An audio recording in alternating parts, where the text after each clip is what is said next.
రక్షకుడైన యేసుక్రీస్తు ఘననామంలో చేరుకూడి వచ్చిన మీ అందరికీ నిండు వందనాలు. అందరు బాగున్నారా? ఒకసారి అందరు బాగున్నారా? బాగున్న వాళ్ళందరూ స్తోత్రం చెప్పండి.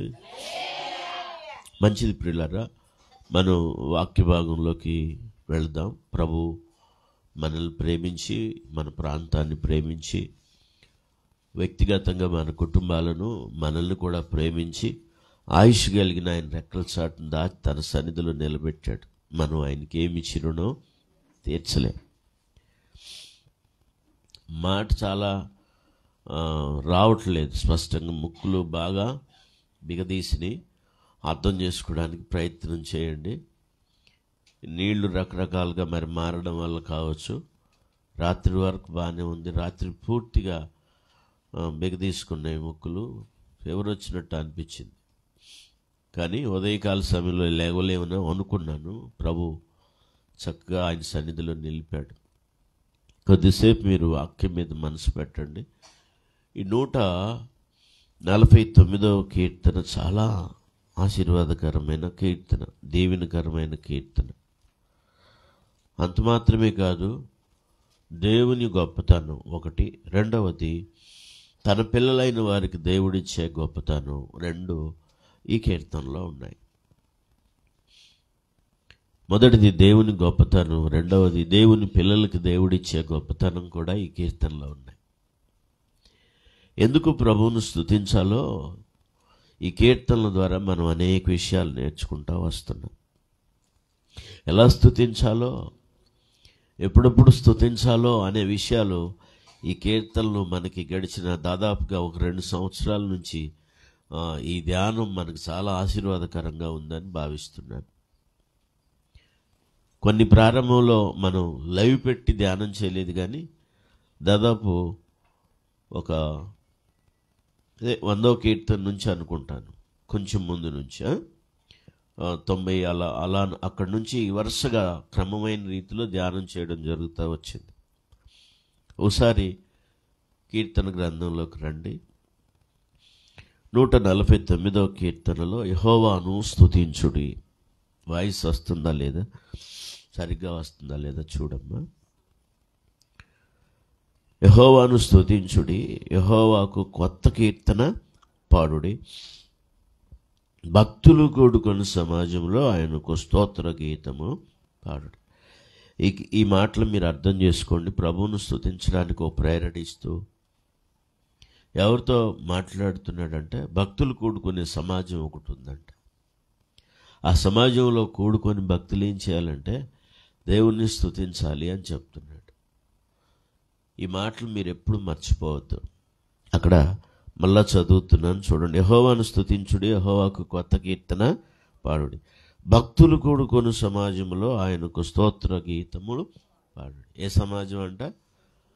భక్తులు కూడుకునే సమాజాన్ని భక్త సమాజం అంటారు, లేకపోతే భక్తుల సమాజం అంటారు. భక్తి చేసే ఒక సమాజాన్ని భక్త సమాజం అంటారు. అదే భక్తులు కూడుకునే సమాజం. మనం అందరం ఎవరని దేవుని వాక్యం చెప్తుంది? భక్తులు అని చెప్పండి. మరి ఎలాంటి భక్తులు మనం? భక్తులు అని అయితే మనం మరి అనుకుంటున్నాం, కానీ మన భక్తి జీవితం ఎలా ఉందో కూడా ఆలోచించాలి. ఒక సమాజాన్ని చూపెడుతున్నాడు ప్రభు. ఆ సమాజంలో అంట భక్తులు కూడుకుంటారంట. అంటే దేవుని వాక్య ప్రకారం మనం భక్తులుగా ఉండాలని కోరుకుంటున్నాడు. కొన్నిసార్లు మనుషులు వాళ్ళని దెప్పి పెట్టడానికి ఏమంటారంటే, బయలుదేరింది భక్తురాలు, బయలుదేరాడయ్యా భక్తుడు అంటారు కదా. అంటే అది మంచి చెప్పే మాట కాదు, హేళన చేసే మాట, లేకపోతే వాళ్ళ భక్తిని తృణీకరించే మాట. ఎప్పుడన్నా అన్నారా, విన్నారా? ఇతరుల గురించి మాట్లాడేటప్పుడు అబ్బో బయలుదేరింది భక్తురాలని, లేకపోతే బయలుదేరాడినా భక్తుడని మాట్లాడుతూ ఉంటారు. మీరు ఎప్పుడన్నా విన్నారా? లేదా? పోనీ మీరే డైరెక్ట్గా అన్నారా? అది కరెక్ట్ అయి ఉంటుంది. రెండోది, చాలాసార్లు వింటుంటాం సమాజంలో, చాలాసార్లు అంటుంటాం బయలుదేరారు భక్తులని. కానీ దేవుని పిల్లలు నువ్వు అవునన్నా కాదన్నా వాక్యం ఏం చెప్తుందంటే వాళ్ళు భక్తులు. స్తోత్రం చెప్పండి. దానికి చాలా ఆధారాలు ఉన్నాయి. అవన్నీ చెప్తే సమయం కుదరదు. నేను ఒక 3 విషయాలు చెప్పాలనుకున్నాను ఇందులో. అవన్నీ చెప్పడానికి రాదు. మెట్టుకు ఈ భక్తులు ఏం చేస్తున్నారంటే సమాజంగా కూడుకుంటున్నారు. చెప్పండి, భక్తులు ఏం చేస్తున్నారు? సమాజంగా కూడుకున్న తర్వాత వారు ప్రభువును స్తుతిస్తున్నారు. అది గుర్తుపెట్టుకోండి. భక్తులు చేయాల్సిన పని సమాజంగా కూడుకోవడం. మీకు అర్థం అవ్వాలి. దాంట్లో భక్తులు కూడుకోను సమాజంలో అనాలి. రెండవ మాట కీర్తన గ్రంథంలో 1వ అధ్యాయం 149లో 3వ లైన్ చదువుతున్నాను. భక్తులు కూడుకొను సమాజంలో ఆయనకు స్తోత్ర గీతములు పాడు. ఏ సమాజం అది? భక్తులు కూడుకునే సమాజం. కూడుకోవాలి. భక్తులు ఏం చేయాలంటే వాళ్ళ భక్తి కాపాడుకోవడానికి, వాళ్ళ భక్తిని దేవుని ఎదుట కనపరచుకోవడానికి వాళ్ళు కూడుకునే వాళ్ళుగా ఉండాలి. భక్తులు కూడుకుంటే ఏం చేస్తారో 2 కారణాలు చెప్తాను. భక్తులు కూడుకోవడం మానుకోకూడదని ఎబ్రీ పత్రికలో చెప్పాడు. ఆ తర్వాత చెప్తాను. ఎందుకు కూడుకోవాలి అంటే దేవుని సన్నిధిలో వారు ఒకటి ప్రార్థన చేయడానికి, రెండవది వాక్యం వినడానికి. చెప్పండి, ఒకటి ప్రార్థన చేయడానికి, రెండవది వాక్యం వినడానికి, దానికి ముందు పాటలు పాడడానికి. ఈ 3 కార్యాలు చేయడానికే భక్తులు కూడుకోవాలి. దేవుని స్తుతించడానికి భక్తులు పాటలు పాడడం అంటే దాంట్లో స్తుతించడం అనే దాంట్లో ఉంటుందన్నమాట. మోషే ఒక కీర్తన రాసిన తర్వాత సర్వ సమాజమంతటిని సమకూర్చి ఆ కీర్తన వాళ్ళకి నేర్పాడు. శాంతంగా నేర్పాడు. నేర్పి వాళ్ళందరి చేత ఆ మాటలు పలికించాడు. ఆ కీర్తన వాళ్ళని నేర్చుకోవడానికి ఆజ్ఞాపించాడు ఆయన. వాక్యం చదవగలిగిన వారు వాక్యం చూడండి. ఇది పాత నిబంధన కాలం నుంచి కూడా మనం గమనిస్తాం. బైబిల్ ఉందా? కీర్తన గ్రంథంలో 31వ అధ్యాయంలో 30వ వచనం చూడండి దయచేసి. 31వ వచనం, 31వ అధ్యాయంలో 30వ వచనం, 31వ అధ్యాయంలో 30వ వచనం. క్షమించండి, ఏం చెప్పాను నేను? ద్వితీయోపదేశకాండం 31వ అధ్యాయం 30వ వచనం. అప్పుడు మోషే ఇశ్రాయేలీల సర్వ సమాజం యొక్క ఈనికిడిలో ఈ కీర్తన మాటలు శాంతముగా పలికెను. సమాజంగా కూడుకున్న వాళ్ళు ఏం చేయాలి అంటే ప్రభువును కీర్తించడానికి ఈ పాటను రాశాడు. ఈ పాటను రాసి వాళ్ళ వినికిడిలో అనండి, వాళ్ళ వినికిడిలో అంటే వాళ్ళు వినేటట్టుగా ఆ కీర్తన మాటలు శాంతంగా పలికాడు. దీన్ని వాళ్ళు నేర్చుకోవడానికి ఆజ్ఞాపించాడు. అది నేర్చుకోవాలి, వాళ్ళందరూ నేర్చుకోవాలి. మీరు జాగ్రత్తగా పై వచనాల నుంచి అంటే 30లో 31లో 24వ వచనం నుంచి జాగ్రత్తగా చదువుకుంటూ వస్తే ఆయన తను చనిపోతాడు అనుకున్నప్పుడు ఇక ఫైనల్ డేస్లో ఈ విషయాలన్నీ వాళ్ళకి అప్పగించాడు. అందువల్ల దేవుని సన్నిధికి వచ్చిన మనం ఆయన్ని స్తుతించాలి సమాజంగా కూడుకొని. మళ్ళా చదువుతాను, అందరూ చూడండి. అప్పుడు మోషే ఇశ్రాయేలీల సర్వ సమాజం యొక్క వినికిడిలో ఈ కీర్తన మాటలు అనండి. ఏ మాటలు? కీర్తనల గ్రంథంలో చాలా కీర్తనలు ఉన్నాయి. అవన్నీ పాటలే. చెప్పండి, అవన్నీ పాటలే. అప్పుడు కీర్తన పాటగా మారింది. కీర్తన అనేది అందుకే కీర్తనలు, పాటలు అవన్నీ. ఆ కీర్తన మాటలు మోషే రాసి వాటన్నిటిని వాళ్ళు వినేటట్టు, ఎవరంటే సర్వ సమాజం శాంతంగా పలికాడంట. మనం ప్రభు సన్నిధిలో పాటలు పాడడానికి, సంతోషంగా ప్రభుని ఆరాధించడానికి ఇష్టపడాలి. కీర్తనలోకి వెళ్తే అనేక సార్లు తన బస్సులో కూడా పాటలు పాడటం నాకు హేతువైందంటాడు. దేవుని ఆరాధించడానికి దేవుని సన్నిధిలో నిలబడాలి. దేవుని స్తుతించడానికి సమాజంగా కూడుకోవాలి మనం. తర్వాత రెండవది, దేవుని మాటలు వినడానికి మనం సమాజంగా కూడుకోవాలి. యెహోషువ గ్రంథంలో వాక్యం చదవగలిగిన వాళ్ళు వాక్యం చూడాలని, వాక్యం చదవాలని నేను మీ అందరికి ఆహ్వానం తెలియచేస్తున్నాను. 8వ అధ్యాయం 35వ వచనం. 8వ అధ్యాయం 35వ యెహోషువ గ్రంథం 8వ అధ్యాయంలో 35వ వచనం. యెహోషువ సర్వ సమాజం ఎదుట మోషే ఆజ్ఞాపించిన వాటన్నిటిలో చదవక విడిచినది విడిచిన మాట ఒక్కటైనను లేదు. వాళ్ళు సర్వ సమాజంగా కూడుకున్న తర్వాత యెహోషువ వాళ్ళకి ఏం చేశాడు అంటే, దేవుడు ఏది ఆజ్ఞాపించాడో దాని అంతటిని కూడా వాళ్ళకి ఏం చేశాడంటే వినిపించాడు. స్తోత్రం చెప్పండి. ఏం చేశాడు? వినిపించాడు. దేవుని సర్వ సమాజం పోగు చేయబడే రెండవ కారణం దేవుని వాక్యాన్ని వినడానికి, దేవుని ధర్మశాస్త్రాన్ని, దేవుని న్యాయ విధులను తెలుసుకోవడానికి అనే విషయాన్ని గుర్తుపెట్టుకోవాలి. మొదటిది, నువ్వు పాటలతో ప్రభువుని స్తుతిస్తావు. రెండవది, దేవుని మాటలు వినడానికి మన జీవితాలను క్రమపరిచి చక్కబెట్టి ఒక ఆశీర్వాదకరమైన మార్గంలో నడిపించే దేవుని మాటలు వినడానికి సమాజంగా కూడుకోవాలి. దాన్ని ఏమన్నారంటే భక్తులు కూడుకునే సమాజం. చెప్పండి, భక్తులు కూడుకొని ఇప్పుడు ఏం చేయాలి? మొదటిది, కీర్తన పాటలు పాడాలి. కీర్తన గ్రంథంలో మనం చాలా పాటలు దాదాపుగా ఎవరు రాసినా ఒకటి అరా కొంచెం ఇంచుమించుగా ఏదో కొన్ని మాటలైనా కీర్తనల్లో నుంచి తీసుకుంటారనమాట. పాటలు రాసే వాళ్ళందరూ అంతే, ఒక్క మాట అయినా తీసుకొని ఆ కీర్తనను ముగిస్తారు. దాన్ని ప్రారంభించడానికో, దాన్ని మధ్య భాగంలో పెట్టడానికో, దాన్ని ముగించడానికో కీర్తన వాక్యంలో తీసుకోకుండా ఏది రాయరు దాదాపుగా. ఎందుకంటే ఆ రోజు వాళ్ళు పాడిన పాటలు అయ్యే. స్తోత్రం చెప్పండి. సమాజంగా కూడుకున్న వాళ్ళు మొట్టమొదట చేయాల్సిన పని కీర్తనలు పాడడం. రెండవది, సమాజంగా కూడుకున్న వాళ్ళు రెండవది చేయాల్సిన పని ఏంటంటే దేవుని వాక్యం వినడం. ఈ రెండిట్లో ప్రభువును స్తుతించే విషయంలో, వాక్యం వినడం విషయంలో సమాజంగా కూడుకోవడానికి నువ్వు సిద్ధపడకపోతే నువ్వు ప్రభువును స్తుతించలేవు. దేవుడు నీకు నేర్పే క్రమమైన ఆశీర్వాదకరమైన ఆ ప్రవర్తనలో నిలబడలేవు.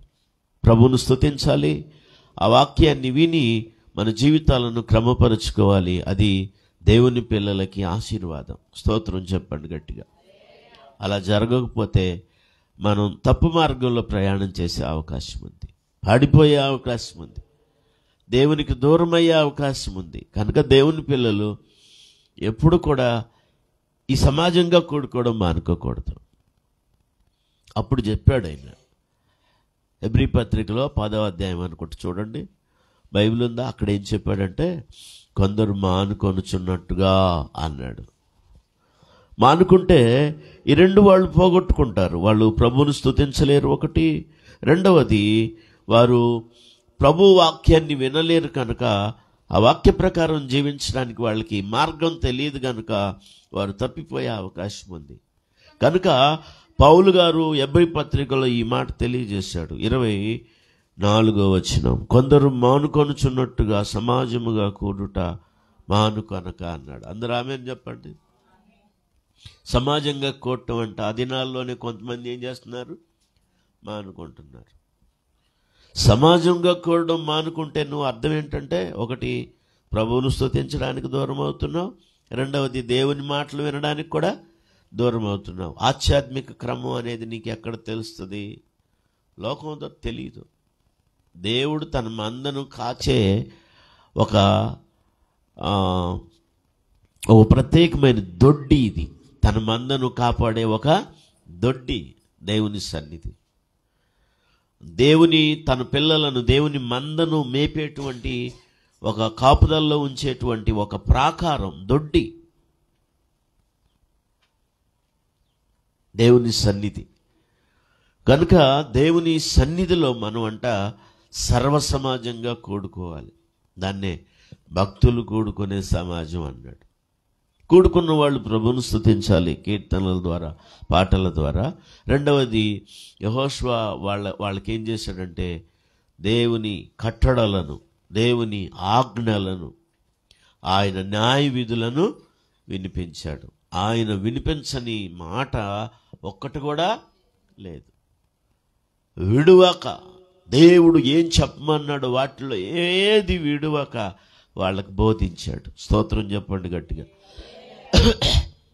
కనుక బోధించబడిన దాన్ని, ప్రభువును స్తుతించేదాన్ని, ఈ రెండింటిని కోల్పోతారు. కనుక ఆ దినాల్లోనే పౌలు గారు ఏమన్నాడంటే, మీరు సమాజముగా కూడుట మానుకోవద్దన్నాడు.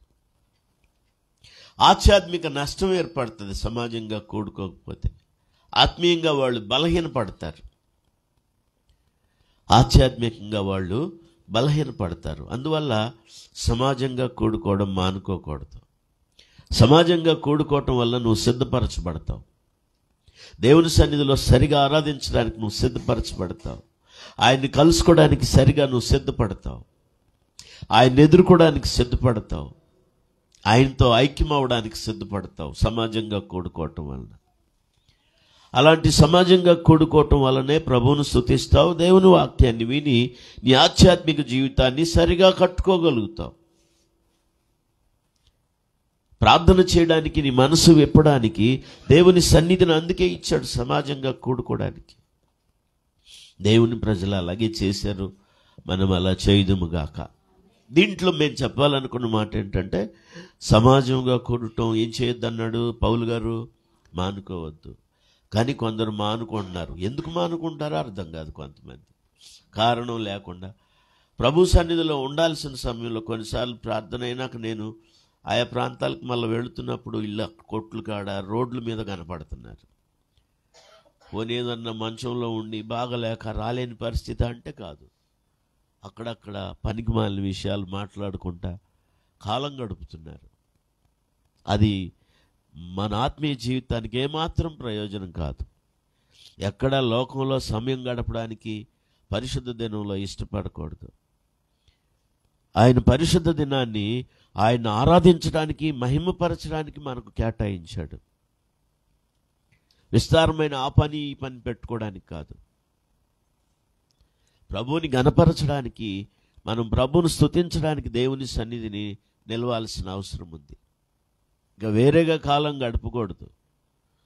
పరిశుద్ధ సంఘంగా సమాజం కూడాలి. 7వ దినాన్ని కూడుకున్నారు సమాజంగా, 8వ దినాన్ని కూడా కూడుకున్నారు ఇశ్రాయేలీలు. స్తోత్రం చెప్పండి. దాన్ని అక్కడ ఏమన్నాడంటే పరిశుద్ధ సమాజం అన్నాడు. అనండి, ఏమన్నాడు? అవును, భక్తుల సమాజం అదే, పరిశుద్ధ సమాజం కూడా అదే. వాళ్ళు కూడుకోవటం వలన వారు పరిశుద్ధులుగా మార్చబడతారు, రూపాంతరం చెందుతారు. ఇది 4వ అనుభవం. నేను కొంచెం ముందుకు తీసుకువెళ్తాను. కీర్తన భాగంలోకి రండి. ఎందుకంటే ఒక్కొక్కటి వివరించడం వలన సమయం చాలదు. నేను చాలా పెద్దల కాడనే ముగించాలనుకున్నాను. అవతల మరి సహోదరులు వాళ్ళ మందిరానికి వెళ్ళి కొంత వాక్య భాగాన్ని చెప్పాల్సిన అవసరం ఉంది. అందువల్ల తొందరగా ముగించాలని నేను తొందరపడతా ఉన్నాను. ఎందుకు ప్రభువును స్తుతించాలి సమాజంగా చేరంటే 2వ వచనంలో ఇశ్రాయేలీయులు తమ్ము పుట్టించిన వానిని బట్టి సంతోషించుదురుగాక. అందరు చెప్పండి, తన్ను పుట్టించిన వానిని బట్టి. నువ్వు ఎందుకు సంతోషించాలి దేవుని సన్నిధిలో? నువ్వు అనుకుంటున్నావు కదా, నేను ఇంత ఎత్తుగా ఉన్నాను, వీళ్ళందరూ నాకంటే తక్కువగా ఉన్నారంటే. అలా పుట్టించిన దేవుని నువ్వేం చేయాలి? నేను ఇంత అందంగా ఉన్నాను నువ్వు అనుకుంటున్నావే, ఈ మొఖం చూడు, ఆ మొఖం చూడు, కోతి మొఖం, కొండ ముచ్చు మొఖం అంటలా. అలాంటి ముఖం లేకుండా చక్కగా అందమైన ఆకృతిలో నిన్ను సృష్టించినందుకు నువ్వేం చేయాలి? ప్రభుని స్తుతించాలి. ఎవరి కాళ్ళకి అతిశయం ఉంటుంది, ఉండదా? అతిశయం లేకుండా ఎవరికి ఉంటుంది? ఉండదు. ఎలాంటి వాళ్ళకు కూడా అతిశయం ఉంటుంది కదా. ఆ అతిశయం కలిగించింది మన ప్రభువే. స్తోత్రం చెప్పండి గట్టిగా.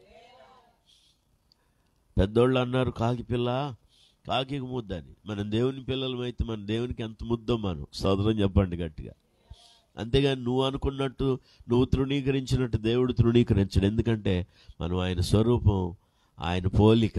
చప్పట్లు కొట్టి అందరూ స్తోత్రం చెప్పండి గట్టిగా. హల్లెలూయా. వీళ్ళు కూడుకొని ఏం చేస్తున్నారు? తమ పుట్టించిన వానిని బట్టి సంతోషిస్తున్నారు. కీర్తనలు చాలాసార్లు చదివాం. 100వ కీర్తనలో మనమే సృజించుకోలేదు, కానీ యెహోవాయే మనలను పుట్టించెను, మనం ఆయన వారము, ఆయన ప్రజలము, ఆయన మేపు గొర్రెలం. గంభీరంగా స్తోత్రం చెప్పండి. దేవుని సన్నిధికి వచ్చినప్పుడు మనల్ని ఇలా పుట్టించిన దేవుని స్తుతించాలి, సంతోషించాలి దేవుని సన్నిధిలో. అందుకు సమాజంగా కూడుకోవాలి. ఎత్తుగా ఉన్నావా, ఎర్రగా ఉన్నావా, తెలివిగా ఉన్నావా, జ్ఞానంగా ఉన్నావా, అలా నిన్ను పుట్టించిన దేవుని స్తుతించడానికి ఇది వేదిక. అందుకే దేవుని సన్నిధిలో నిలవాలి. ప్రభా, నన్ను ఇలా పుట్టించావు, ఎలా ఉన్నా సరే, ఎందుకంటే ఆయన నిన్ను ఇలా చేసుకోవాలనుకున్నాడు, చేసుకున్నాడు. దేని ఘనత దానిదే. చెప్పండి, దేని ఘనత? అన్ని బంగారు పాత్రలు ఉండవు రాజుగారి ఇంట్లో కదా. కొన్ని కర్రవి ఉంటాయి, కొన్ని మట్టి ఉంటాయి. కానీ అక్కడ ఏం చెప్పాడంటే, దేవుడంట అవసరాన్ని, సందర్భాన్ని బట్టి వాడుకునే పాత్రగా మనం ఉండాలంట, అంతే. అలాగని ఇది బంగారం కాబట్టి దీన్నే వాడుకుంటాను రాజుగారు. కొన్నిసార్లు కర్ర వాడుకుంటాడు, కొన్నిసార్లు మట్టి కూడా వాడుకుంటాడు. ఎలా ఉండాలి మనం అంటే ఆయన సన్నిధిలో అన్ని పాత్రలమ్మా. మీ ఇంట్లో అన్ని బంగారం పాత్రలే ఉన్నాయా, వెండి పాత్రలే ఉన్నాయా, ఇంకేం లేవా? చెప్పండి. కొన్ని చెక్కవి ఉంటాయి, కొన్ని మట్టి ఉంటాయి, కొన్ని కర్రవి ఉంటాయి, కొన్ని వెండి ఉంటాయి, కొన్ని విత్తడి ఉంటాయి. ఇటువరకు పెద్దవాళ్ళు రాగి బిందెలు అన్ని తోమి శుభ్రంగా అటక మీద పెట్టేవాళ్ళు, ఎదుటోళ్ళు కనపడేటట్టు వాకిట్లో పెట్టేవాళ్ళు. బకెట్లు, బిందెలు బాగా కడిగి, రేపు క్రిస్మస్ సీజన్ మొదలైతే చాలు అన్ని బయట రోడ్ల మీద పడేసి కడిగి వరసను వేరుతారు. ఇక అది కూడా ఎక్కడ పెడతారంటే వాకిటి ఎదురుగా పెడతారు. ఎందుకు? రాగానే కనపడాలి జనాలకి. అట్ట కనపడేటట్టు చేయబాకండి మీరు. ఇప్పుడు కబోర్డ్లో వచ్చి దేవుడి దేవుళ్ళ సామాను అసలు కాని రాకుండా సర్దుకుంటున్నారు.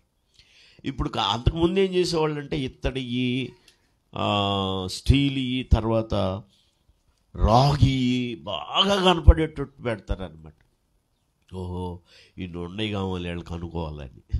స్తోత్రం చెప్పండి గట్టిగా. మరి కబోర్డు సిస్టమ్ వచ్చిన తర్వాత అన్ని లోపల పెట్టి కనపడకపోతే చిన్నపోతున్నారు. కనబడేటట్టు పెట్టారంటే వాటి మీద దొంగల కన్ను పడుతుంది, జాగ్రత్త. కాబట్టి ఎవరికైనా ఉంటే ఏమన్నా కనబడకుండా ఏం చేసుకోవాలి? దాచిపెట్టుకోవాలి. కనపడ్డాయంటే పరులు కన్ను పడిద్ది వాటి మీద. అందుకే కొంతమంది జాగ్రత్తగా దాచుకుంటారు కనబడకుండా. స్తోత్రం చెప్పండి గట్టిగా. తెలివి గల్ల వాళ్ళ పనులు అయ్యి, తెలివి మాలిన వాళ్ళ పనులేమో కనబడేటట్టు చేసుకొని ఏదో ఒక రోజు పోగొట్టుకుంటారు. మీరు అలా చేయకండి, అది మంచిది కాదు. మనం కనబడాలి అనే ఏది చేయకూడదు. దేవుడిచ్చాడంటే జాగ్రత్తగా ప్రభువుని స్తుతించడానికి అక్కడ నువ్వు సమాయత్తం. ఇశ్రాయేలు తమ్ము పుట్టించిన వారిని బట్టి సంతోషించుదురుగా. తర్వాత సియోను జనులు తమ రాజును బట్టి అందరు చెప్పండి ఈ మాట. సియోను జనులు తమ రాజును బట్టి, తమ రాజు ఎవరు తన ఇశ్రాయేలు ప్రజకు ఎవరు రాజు? ఆయనే. ఇర్మియా గ్రంథంలో 10వ అధ్యాయం 10వ వచనం చదవండి. ఇర్మియా గ్రంథం 10:10, 10వ అధ్యాయం 10వ వచనం. ఇంతసేపా?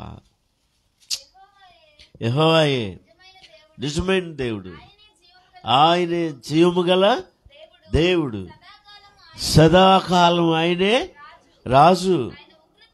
అందరూ ఆమేన్ చెప్పండి. యెహోవాయే జీవము గల దేవుడు, యెహోవా సదాకాలం రాజు. మనం ఆరాధన చేసే దేవుడు సదాకాలపు రాజు అన్నమాట. పాటలు పాడుతున్నాం, యేసు రాజుగా వచ్చేస్తున్నాడని. ఆయన రాజులకు రాజును, ప్రభులకు ప్రభు అని ప్రకటన గ్రంథంలో రాయబడింది. ఆమేన్ చెప్పరే? మన దేవుడు రాజు.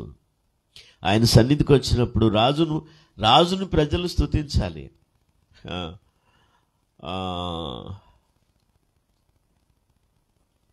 సౌత్ ఆఫ్రికానా? సౌత్ ఆఫ్రికా కాదు,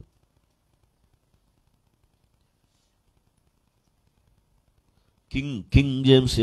కిమ్ ఎవరికి, దేనికి రాజు? కొరియా. సౌత్ కొరియానా నార్త్ కొరియానా? సౌత్ కొరియాకి రాజైన కిమ్ కంట వాళ్ళ దేశ ప్రజలు చిన్నప్పటి నుంచి చెప్తారంట. వాళ్ళు చిన్నప్పటి నుంచి, పిల్లలప్పటి నుంచే చెప్తారంట, అమ్మా పిల్లలారా రాజు మనకు దేవుడు అని చెప్తారంట. వాళ్ళు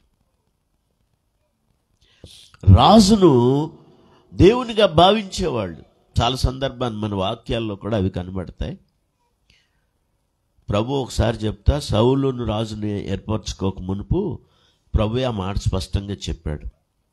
మాకు ఒక రాజు కావాలని ఇశ్రాయేలీయులు అడిగినప్పుడు సమూయేలుని, అది ప్రతికూలంగా ఉంది, కానీ అక్కడ మనం ఏం చదువుతామంటే దేవుడు అన్న మాట, అయ్యా వీళ్ళు రాజును ఏర్పాటు చేయమంటున్నారు తమ మీద అంటే, అప్పుడు ప్రభు అన్నాడు, వారిని తమ మీద ఏలకుండా నన్నే విసర్జించారు కానీ నిన్ను విసర్జించలేదు, వారు కోరుకున్నట్టుగా వారికి రాజుని నియమించమన్నాడు.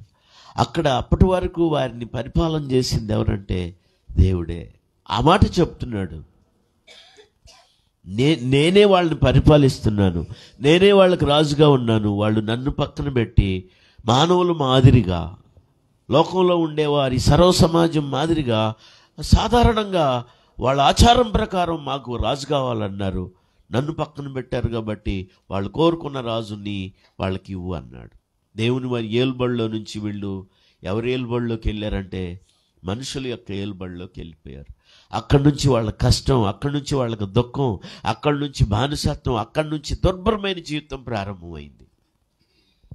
మనం దేవుని ఏలుబడిలో ఉంటే ఆశీర్వాదకరంగా ఉంటాం. ఆయన రాజుగా మన జీవితాల్లో ఉంటే ఎంతో దీవెనకరంగా ఉంటాం. ఆయన రాజులకు రాజు, ప్రభులకు ప్రభు. హేరోదు అడిగాడు, నువ్వు రాజువా? పిలాతు అడిగాడు కదా, చెప్పండి. పిలాతు ఏమన్నాడు? నువ్వు రాజు అయితే చెప్పు అన్నాడు. అవును అన్నాడు ఆయన. హల్లెలూయా. ఆయన ఏమన్నాడు? అవును నువ్వు అన్నట్టే నేను రాజునే అన్నాడు ఆయన. మన దేవుడు రాజు అండి, రాజులకు రాజు ఆయన, మామూలు రాజు కాదు ఆయన. ఒకసారి ప్రకటన గ్రంథంలో చూడండి. బైబిల్ ఉండి వాక్యం చదవగలిగిన వాళ్ళు వాక్యం చూడాలి. అమ్మ మీరు చదువుతున్నారు సంతోషమే, కానీ అంత ఫాస్ట్గా మేము వెనకాల రాలేకపోతున్నాం కదా, అందుకని దయచేసి మమ్మల్ని కూడా లాక్కెళ్ళడానికి ప్రయత్నం చేయండి. అధ్యాయం రిఫరెన్స్ చెప్పు ఒకసారి. 19వ అధ్యాయంలో దయచేసి 14వ అధ్యాయమ్మా, 14 చదువు ఒకసారి. 17, 14 చదువు. 19 కూడా చదువుదురు కానీ దానికంటే ముందు 17, 14 చదువు నాన్న. వీరు గొర్రెపిల్లతో యుద్ధం చేతురు గాని, గొర్రెపిల్ల ప్రభువులకు ప్రభు, రాజులకు రాజునై ఉన్నందున. చాలు. గొర్రెపిల్ల ఎవరంటే రాజులకు రాజు, ప్రభువులకు ప్రభు. అందరూ 2 చేతులు ఎత్తి స్తోత్రం చెప్పండి. మన దేవుడు రాజు అని చెప్పండి. మన దేవుడు. ఆ కిమ్ అనేవాడు చాలా దుర్మార్గుడు. మీకు తెలియని విషయాలు చాలా ఉన్నాయి. నేను ఈ మధ్య చూశాను, ఎవడన్నా కిమ్ను గురించి, సౌత్ కొరియా కిమ్ రాజుని గురించి మీరు కానీ బాగా చూస్తే చాలా భయంకరమైన వ్యభిచారి అతను. భయంకరమైన వ్యభిచారి. వాడు కోరుకున్న పనులు చేసేవాడు. ఎవరిని చంపాలనుకుంటే వాడిని చంపేస్తాడనమాట. ఏం చేయాలనుకుంటే అది చేస్తాడు. అసలు ప్రశ్నించడానికి అవకాశమే ఉండదు. అడ్డం ఎవరైనా తిరిగి మాట్లాడితే వాళ్ళు ఇంకెవరు కనబడరు దేశంలో అసలు, మళ్ళీ భూమి మీద. అలాంటి దుర్మార్గుడు అనమాట. అయినా అలాంటి రాజుని కీర్తించడానికి తమ పిల్లలకి చిన్నప్పటి నుంచి చెప్తారంట, కిమ్మే మనకి రాజు, మనకి దేవుడు అన్నట్టు చెప్తారంట. ఏమనకూడదు రాజుని. బైబిల్లో కూడా నీ ప్రజల అధికారి నువ్వు నిందింపకూడదని చెప్పాడు. అలాంటి అధికారికే దేవుని స్థానం ఇస్తే నిజంగా మన దేవుడు ఎవరంటే రాజులకు రాజు, ప్రభువులకు ప్రభు. చప్పట్లు కొట్టి అందరూ మన రాజుకు స్తోత్రం చెప్పండి. ఇప్పుడు చదువున్నాను నువ్వు చెప్పిన వాక్యం 19వ అధ్యాయం కదా. 19వ అధ్యాయం 16వ వచనం కూడా చూడండి ఒకసారి. రాజులకు రాజు, ప్రభువులకు ప్రభువు అను నామము ఆయన వస్త్రం మీద, ఆయన తోడ మీద. ఆయన ఎవరు అంటే రాజులకు రాజు అని, ప్రభువులకు ప్రభు అని ఒక నామం పెట్టబడింది ఆయనకి. ఇక్కడ ఈ 2 విషయాలు మీరు గుర్తుపెట్టుకోండి. మన దేవుడు రాజు, మన దేవుడు ప్రభు. అందుకే పిలాతుతో చెప్పాను, నువ్వు రాజు అంటే అవును నేను రాజునే, ఆయనకి రాజ్యం ఉంది. ఈ విషయాన్ని నేను ఇంతకుముందు చెప్పాను. మనం ఆరాధన చేస్తున్న దేవుడు రాజు. 149వ కీర్తనలో ఈ మాటలు మీరు జాగ్రత్తగా గుర్తుపెట్టుకోండి. వాళ్ళు ప్రభువును స్తుతించడానికి, సమాజముగా కూడి ప్రభువును స్తుతించడానికి కారణం ఏంటంటే ఆయన వాళ్ళకి రాజు అయి ఉన్నాడు. 2వ వచనం, ఇశ్రాయేలీయులు తమ్ము పుట్టించిన వాణిని బట్టి సంతోషించుదురుగాక, జనులు తమ రాజును బట్టి ఆనందించు. మన రాజు ఎవరు ఇప్పుడు చెప్పండి? దేవుని సన్నిధిలోకి వచ్చి స్తుతించి ఆరాధించడానికి కారణం తమ రాజును బట్టి వాళ్ళు సంతోషిస్తున్నారు. మన రాజు మన ప్రభు అయిన యేసుక్రీస్తు. ఆయన రాజులకు రాజు, ప్రభువులకు ప్రభు. అందుకే మనం ఆ రాగం పాట పాడుతున్నాం, యేసురాజు యేసురాజు యేసురాజుగా వచ్చుచున్నాడని. ప్రభువులు ప్రభు ఆయన. అందరు గంభీరంగా స్తోత్రం చెప్పండి. అది కూడా వివరిస్తే సమయం చాలదు, మరి చాలదు సమయం చాలదు. అందువల్ల కొంచెం ముందుకు తీసుకువెళ్తున్నాను. బైబిల్ నుండి అలాంటి రాజుని సమాజంగా కూడుకున్న వాళ్ళు, అలాంటి తమ పుట్టించిన వారిని సమాజంగా కూడుకున్న వాళ్ళు మొదట ప్రభువుని స్తుతించాలి. తర్వాత వాళ్ళు వాక్యాన్ని వినాలి, వాళ్ళు ప్రభువుని ఆరాధన చేయాలి. 3వ వచనం చూడండి, 149 3వ వచనం, నాట్యముతో వారు ఆయన నామమును స్తుతించుదురుగాక, తంబురతో సితారాతో ఆయనను గూర్చి గానము చేయుదురుగా. అందరూ స్తోత్రం చెప్పండి. ఈ మాటలు మీరు గుర్తుపెట్టుకోండి. పాటలు పాడి ప్రభుని స్తుతించడానికి సమాజంగా కూడుకోవాలని నేను ఇందాక చెప్పాను. ఈ మాట కూడా దాంట్లో చేర్చుకోండి. 4వ వచనంలోకి రండి. యెహోవా తన ప్రజల యందు ప్రీతి గలవాడు, ఆయన దీనులను రక్షణతో అలంకరించను. నువ్వంటే దేవునికి ఇష్టం అని చెప్పండి పక్కన వాళ్ళకి. ఆ కోతి మొఖోడు అంటే ఇష్టం అని చెప్తూ ఉంటారు కొంతమంది. పనికిమాలిన వాళ్ళని చూసి ఈడంటే ఇష్టం, వాడంటే ఇష్టం అని చెప్తూ ఉంటారు. మనం చెప్పాల్సిన మాట, మనం అంటే దేవునికి ఎంతో ఇష్టం. మనం చెప్పడం కాదు, ఆయన చెప్తున్నాడు, మనం అంటే ఆయనకి ఎంతో ఇష్టం. అసలు ఆ మాట తలుచుకోవడానికి కూడా మనం యోగ్యులమేనా? దేవుడు మనల్ని ఏం చూసి ఇష్టపడాలి చెప్పండి, మీరు ఆలోచించండి. దేవుడు మనల్ని ఏం చూసి ఇష్టపడతాడు? ఆయన ఇష్టపడే అర్హతలు అసలు మనలో ఏమున్నాయి? అయినా దేవుడు మనల్ని తృణీకరించట్లేదు. ఆయన మనల్ని ఇష్టపడుతున్నాడు. మనమంటే ఆయనకి చాలా ఇష్టం. ఎంత బాగా రాశాడంటే, యెహోవా తన ప్రజల యందు ప్రీతి గల. ప్రీతి అంటే ఏంటి? ఇష్టం. మనం దేవుడు అంటే ఇష్టపడటం కాదు. పాట పాడాడు ఆయన రాజా గారు, నువ్వంటే ఇష్టం యేసయ్యా, నువ్వు లేకుంటే ఎంతో కష్టమయ్యా, నువ్వంటే ఇష్టం యేసయ్యా, నువ్వు లేకుంటే బ్రతుకే కష్టమయ్యా. అలాగా పాడుకున్నాడు ఆయన. కానీ భక్తులు ఇష్టం, దేవుడు అంటే ఇష్టం అని చెప్పడం కాదు. ఇక్కడ దేవుడే చెప్తున్నాడు, నువ్వంటే ఆయనకి ఎంతో ఇష్టం. దేవునికి నువ్వు ఇష్టం అని మళ్ళీ ఇంకోసారి చెప్పండి. నువ్వంటే దేవునికి ఇష్టం అని చెప్పండి. సెకండ్ ఇవ్వండి ఒకసారి. మీ మొఖాలు అట్టు పెట్టుకోవటమే అసలు నాకు నచ్చదు. నువ్వంటే దేవునికి ఇష్టం అని చెప్పండి. చెప్పా, ఈయనతో చెప్పు, ఈయనతో ముందు ఆయనతో చెప్పు. వెనకాల గేరుతున్నాడు చూడు, వెనకాల వాడు చెప్పండి, నువ్వంటే దేవునికి ఇష్టం అని చెప్పండి. మనం అంటే దేవునికి చాలా. అక్కడ రాశాడు, యెహోవా తన ప్రజల యందు ప్రీతి గలవాడు, ఆయన దీనులను రక్షణతో. మనం ఎంత దీనులమైన, అయోగ్యులమైన, అపాత్రులమైన దేవుడు మనల్ని ఏం చేయాలనుకున్నాడంటే రక్షణతో అలంకరించాలి. ఒక ప్రాకారాన్ని పెట్టి మనకు ఒక అలంకారాన్ని ఇవ్వాలనుకున్నాడు. దాన్నే రక్షణ అలంకారం అన్నాడు. హల్లెలూయా. బైబిల్లో కొన్ని అలంకారాలు ఉన్నాయి. పరిశుద్ధ అలంకారం ఉంది, నీతి వస్త్రంతో అలంకారం ఉంది, రక్షణ అలంకారం వాటిల్లో ఒకటి. మనకు తెలిసిన అలంకారం ఏంటంటే నగలు పెట్టుకోవటం, నట్రాలు పెట్టుకోవటం, నట్లు పెట్టుకోవటం, చీరలు పెట్టుకోవటం, మేకులు పెట్టుకోవటం, ఏదో కుమరీలు పెట్టుకోవటం, ఏందో ఎన్నో పేర్లు. అవన్నీ నాకు రావు. ఈ అలంకారంగా దేవుడు కోరుకుంది. సరే, మీ సంగతి దేవునికి మీరు చెప్పుకుందురు గాక. కానీ దేవుని వాక్యంలో చెప్తున్న అలంకారం ఏంటంటే రక్షణ అలంకారం. అయ్యా చెప్పండి, ఏ అలంకారం? రకరకాల అలంకారాలు మనుషులు చేసుకుంటున్నారు. నేను అలంకారాల గురించి మాట్లాడట్లేదు. మనకు ఉండాల్సిన అలంకారం రక్షణ అలంకారం. మనకు ఉండాల్సిన అలంకారం పరిశుద్ధ అలంకారం. 10వ అధ్యాయంలో చెప్పాడు కీర్తన గ్రంథంలో, పరిశుద్ధ అలంకారములు ధరించుకొని యెహోవాను స్తుతించండి, పరిశుద్ధాలయంలో యెహోవాను స్తుతించండి. పరిశుద్ధతను అలంకారంగా ధరించుకోవాలి, రక్షణను అలంకారంగా ధరించుకోవాలి, నీతిని అలంకారంగా ధరించుకోవాలి. ఇది మనకు అలంకారంగా ఉండునుగాక. అంతేగాని ఇవన్నీ అలంకారం కోసం ఎన్ని ప్రయాసాలు, ఎంత డబ్బు ఖర్చు పెడుతున్నారో తెలుసా? కొన్ని ప్రాంతానికి వెళ్తే అది చాలా భయంకరంగా ఉంటుంది. మనం కానీ గోల్డ్ పెట్టి ఇలా గీత బెత్తమందాన్ని వచ్చింది చేతులకి.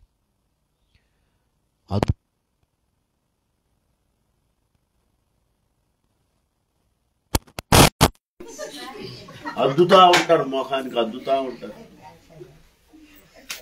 మళ్ళీ ఇట్టంటే పోద్దామోనని మళ్ళీ కచీపులో కొంత వేసుకొచ్చుకుంటారు, అద్దుతా ఉంటారు. ఆ కచీపు మళ్ళీ జాగ్రత్తగా దాంట్లో పెడతారు, పౌచ్లో పెడతారు, మళ్ళీ తీస్తా ఉంటారు, అద్దుతా ఉంటారు. మన సంఘంలో అలాంటి వాళ్ళు లేనందుకు స్తోత్రం చెప్పండి. దేవుడు అలంకరించాలనుకున్నాడు, కానీ ఎలా తెలుసా? గంభీరంగా స్తోత్రం చెప్పండి. ఏది నాయనా, దీనికి కొద్దిగా లైటింగ్ పెట్టు, ఫోన్లో లైటింగ్ పెట్టు, నీకు బాగా అసలు చాలా డార్క్గా ఉంది. దేవుడు మన యందు చాలా ఇష్టపడి మనల్ని అంటే రక్షణతో అలంకరిస్తున్నాడు. గంభీరంగా ఆయన మనకిచ్చిన రక్షణ అలంకారం కొరకై స్తోత్రం చెప్దాం. ఆయన మనకిచ్చిన పరిశుద్ధ అలంకారం కొరకై స్తోత్రం చెల్లిద్దాం. నీతి అలంకారం కొరకై స్తోత్రం చెల్లిద్దాం. హల్లెలూయా. చాలా ఉన్నాయి బైబిల్లో అలంకారాలు. వాటి గురించి ఎక్కువగా నేను మాట్లాడడానికి సమయం లేదు. మనం ప్రభువును స్తుతించాలి, ఎందుకంటే మనం అంటే ఆయన ఎంతో ఇష్టపడుతున్నాడు. అందుకే భక్తులు కూడుకునే సమాజంలో ఆయన మనల్ని ఇష్టపడ్డందుకు ప్రభువును స్తుతించాలి. ఇప్పుడు 5వ వచనంలో రండి, దయచేసి 6వ వచనం చూడండి, 7వ వచనం చూడండి, 8వ వచనం చూడండి, 9వ వచనం చూడండి. భక్తులకు ఆయన ఇచ్చిన ఘనత, వాళ్ళకి ఇచ్చినటువంటి గొప్ప విధి మనకు కనబడుతుంది. వాక్యాన్ని మీరు చూడండి. 5వ వచనం, భక్తులు ఘనత నుండి ప్రహర్షించుదురుగాక, వారు సంతోషభరితులై తమ పడకల మీద ఉత్సాహగానము. దేవుని పిల్లలు భక్తులకు, ఏ భక్త సమాజంగా కూడుకున్నారో ఆ భక్తులు ఏం చేయాలి, ఏమవుతారు, ఎలా ఉంటారంటే, భక్తులు ఏం చేస్తారంట? ఘనత నుండి ఏం పొంది తన పిల్లలకు దేవుడు ఘనతనివ్వబోతున్నాడు. ఒకరోజు ఆ ఘనతతో వాళ్ళు ప్రహర్షిస్తారు, వారు సంతోషభరితులు అవుతారు. హల్లెలూయా. దేవుని పిల్లల ఘనత ఏందో తెలుసా? ఆయన సన్నిధిలో ప్రహర్షించేవారుగా ఉంటారు. ఇంకా వాళ్ళకి దేవుడు ఏమి అధికారాలు ఇవ్వబోతున్నాడో, ఏమి ఘనతను ఇవ్వబోతున్నాడో కూడా మీకు అర్థమవుతుంది. 6వ వచనం, వారి నోట దేవునికి చేయబడు ఉత్సాహ స్తోత్రములు అనండి. మన నోట్లో ఏముండాలి? దేవునికి చేయబడే ఉత్సాహం కలిగించే రాగాలు, గీతాలు చాలా ఉంటాయి. నా వైపు చూడండి. కానీ దేవుని పిల్లలు భక్తులని ఎవరి గురించి చెప్పబడిందో, వారి నోట ఏ కీర్తనలు, ఏ గీతాలు ఏ ఉండాలి అంటే దేవునికి చేయబడే స్తోత్రాలు. ఏ స్తోత్రాలు అంటే ఆ స్తోత్రాలు దేవునికి చెందాలి. నాకు చెందవలసిన మహిమ నేను మరి దేనికి చెందనివ్వనన్నాడు. మన స్తోత్రాలు దేవునికి ఘనత తేవాలి, దేవుని ఘనపరిచేవిగా ఉండాలి. వాక్యం రాయబడింది, జాగ్రత్తగా చూడండి. 6వ వచనం, వారి నోట దేవునికి చేయబడు ఉత్సాహ స్తోత్రములు ఉన్నాయి. ఇంకా వేరే వాటికి ఉత్సాహగానం చేసే అవకాశం ఉంది వాళ్ళ దగ్గర. కానీ దేవుని పిల్లలు భక్తులైతే ఎవరున్నారో వాళ్ళ నోట దేవునికి చేయబడే ఉత్సాహ స్తోత్రాలు. స్తోత్రాల్లో కూడా ఉత్సాహ స్తోత్రాలు అనండి అమ్మా. ఉత్సాహ స్తోత్రాలు అని చెప్పండి నాన్న. ఉత్సాహం ప్లస్ స్తోత్రం, ఉత్సాహ స్తోత్రం. కొంతమందికి ఉత్సాహం ఉండదు, స్తోత్రం ఉండదు. అమ్మా అర్థమవుతుందా? దేవుని సన్నిధికి వచ్చి నాకు నీలోకి ఏం రావాలి? ఉత్సాహం ఏది? డమ్ము కొడతామంటే అన్నట్టు చూస్తున్నారు. కావాలంటే అడగండి మీరు. నేను చెప్పింది అవునా, పాస్ట్ గారు చెప్పాడు కదా, నిజమా కాదా అని అడగండి.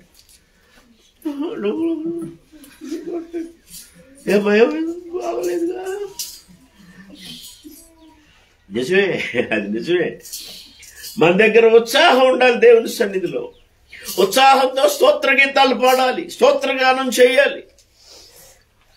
పోగొట్టుకున్న వాళ్ళలాగా కూర్చోకూడదు. మన సొమ్మంతా లారీకి రాత్రి వేసుకొని పోయారన్నట్టు ఉండకూడదు.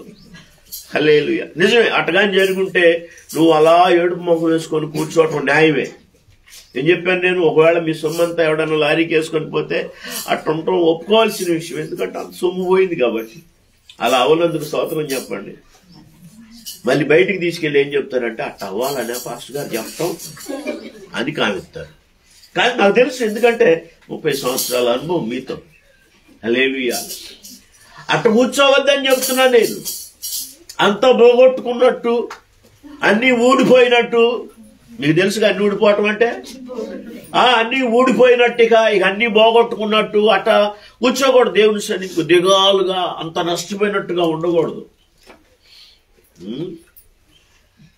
అట్టుంటారు కొంతమంది. ఎవరు అలా ఉండకండి. దేవునికి ఉత్సాహ స్తోత్రం చేయాలి. ఉత్సాహ స్తోత్రాలు నీ నోట రావాలి. వారి నోట దేవునికి చేయబడు ఉత్సాహ స్తోత్రములు.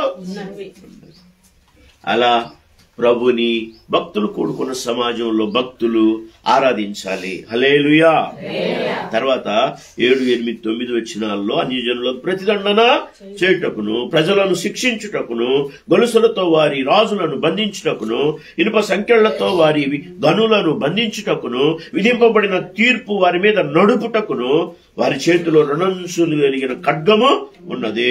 9 ఆయన భక్తులందరికీ ఇదే ఘనత. మీరు వాక్యాన్ని చదివితే ప్రకటన గ్రంథంలో రాయబడింది, వారు ఏలుబడి చేసేవారుగా ఉంటారు దేవుని పిల్లలని. హల్లెలూయా. బైబిల్ నుండి వాక్యం చదవగలిగిన వాళ్ళు వాక్యం చూడాలని మీకు నేను ఆహ్వానం తెలియచేస్తా ఉన్నాను. రండి, బైబిల్ నుండి వాక్యం చదవగలిగిన వాళ్ళు వాక్యం చూడండి. పరిశుద్ధ గ్రంథంలో ఏం రాయబడిందంటే వాళ్ళు ప్రభు సన్నిధిలో ఏలువారుగా ఉన్నారు.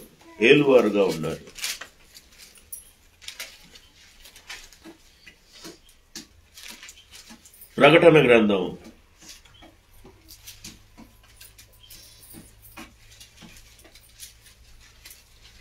17వ అధ్యాయం 17వ అధ్యాయంలో ఎవరు తన పిల్లలో వాళ్ళని ఎవరిని దేవుడు ఏర్పాటు చేసుకున్నాడో వాళ్ళు దేవుణ్ణి గణపరిచేవారుగా ఉన్నారు. అంతేకాకుండా వాళ్ళకి విజయం ఇచ్చేవాడుగా ఉన్నాడు దేవుడు. 17వ అధ్యాయం 14వ వచనం మళ్ళీ చూడండి. వీరు గొర్రెపిల్లతో యుద్ధము చేతురు గాని గొర్రెపిల్ల ప్రభువులకు ప్రభువును రాజులకు రాజునై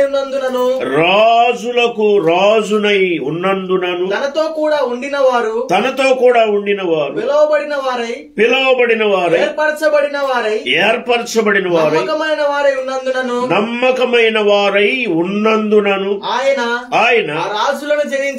ఆ రాజులను జయించును. మరియు ఆ దూత కాదు అక్కర్లేదు. తిమోతి పత్రికలో ఒకసారి చూడండి. తిమోతి పత్రిక